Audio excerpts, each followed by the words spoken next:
शुक्रबारको दिनलाई चाहिँ पढाउने होइन, यस्ता विभिन्न किसिमका अतिरिक्त क्रियाकलापहरू अन्तर्गत योग र ध्यानलाई पनि राख्नुपर्छ, गराउनुपर्छ र त्यसो गराउनको लागि शिक्षकहरूलाई तालिम पनि दिनुपर्छ भन्ने कुरा उठाएको छु।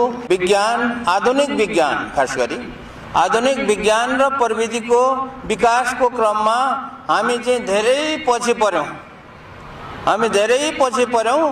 विज्ञान प्रविधिको विकास गर्न नसकेर हामीले चाहिँ सम्पूर्ण चीजहरू विदेशीमा चाहिँ भर पर्नुपर्ने भयो, विदेशबाट आयात गर्नुपर्ने भयो। अब विदेशमा बनेको चीजहरू नेपालमा आयात भइरहँदाखेरि हामीले हाम्रो अर्थतन्त्रलाई पनि बढाउन नसकिने भयो।